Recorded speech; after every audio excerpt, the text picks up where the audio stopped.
Here is a test. Please check with any prospective employer about what type of candidate he would like to employ in his organization. He has two resumes.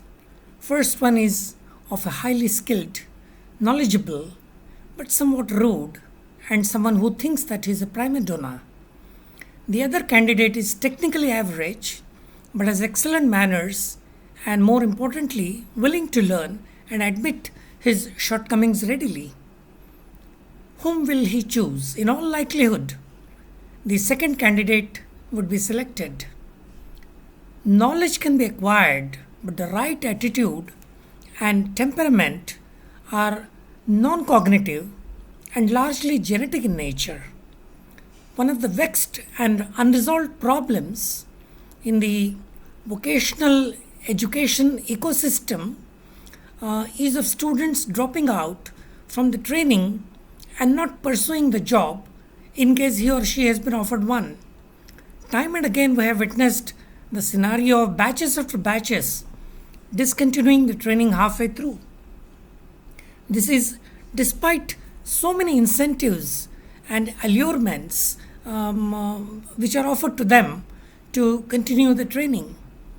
Even when the trainers are competent and qualified and the content relevant and pass through stringent parameters, we see the pattern repeating itself. It is time that the educational experts start probing this and come up with a solution. One reason that comes to my mind is the relative unimportance given to the soft skills in the overall framework of vocational training ecosystem. We often forget that the soft skills are actually the human skills. If you probe the percentage of the courses that form what is erroneously named as soft skills, it is not more than 30%. Usually it is a 30-70 ratio, that is the agreed pattern of mix between soft skills and hard skills.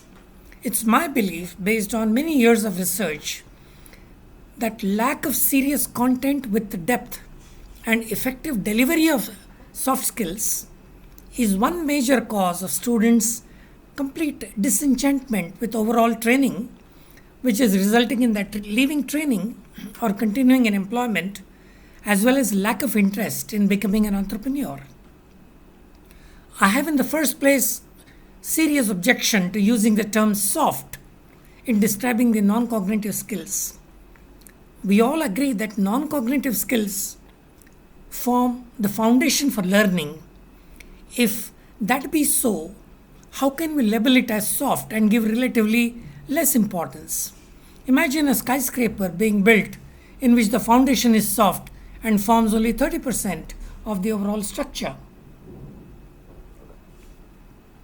It is an accepted fact across the globe that the non-cognitive skills are the crucial foundation for success in education and, even more importantly, for life.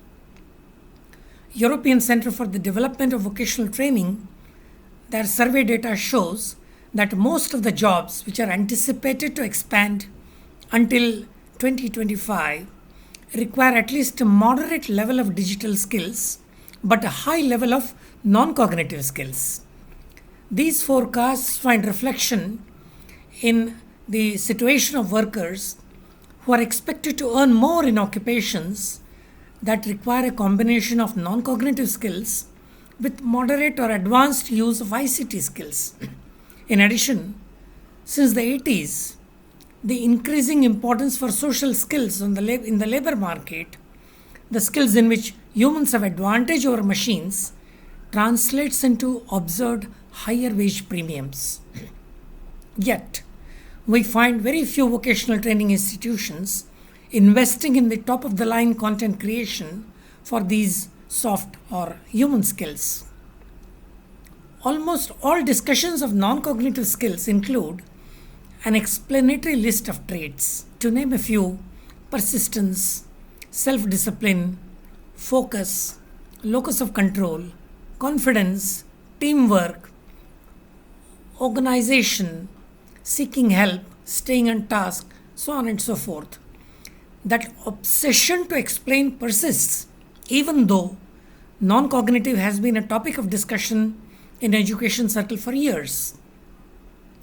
Something is inherently unsatisfying to me about non cognitive, whether it is the futility of trying to define something by what it is not, or maybe the fact that non cognitive is not all that accurate.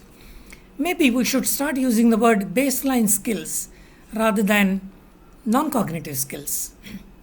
The World Economic Forum Future of Jobs report suggested that by 2021-22, complex problem solving, critical thinking, creativity, people management, emotional intelligence would be among the most important skills required in the workplace. The importance of these baseline skills is often undervalued and underestimated, and there is far less training provided for them than hard skills such as coding. Organizations seem to expect people know how to behave on the job and how to carry themselves on the job, and the importance of skills such as taking initiative, communicating effectively, and listening, which is often not the case, as we all know. Our research on cross section of rural youth from India, Africa, and Bangladesh has revealed how critical are some of these non cognitive elements in determining professional accomplishment. Mastering vocational skills require analytical ability, ability to transfer insights, reasoning ability, and comprehending complex ideas. What is true of vocational training is equally true of learning subjects like mathematics, physics, or chemistry.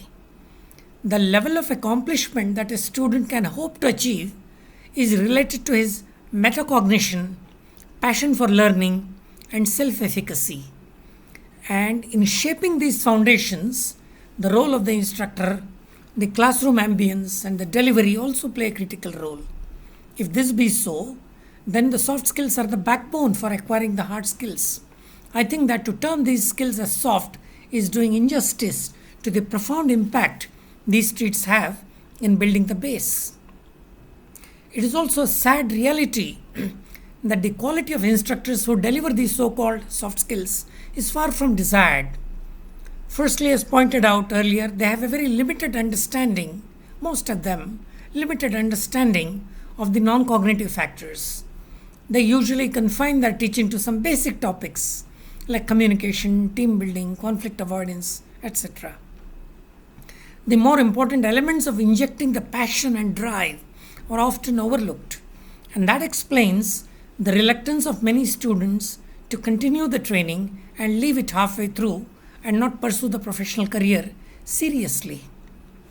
In conclusion, I would like to reiterate that the soft skills, which I call as human skills, are really the hard skills that forms the foundation for life.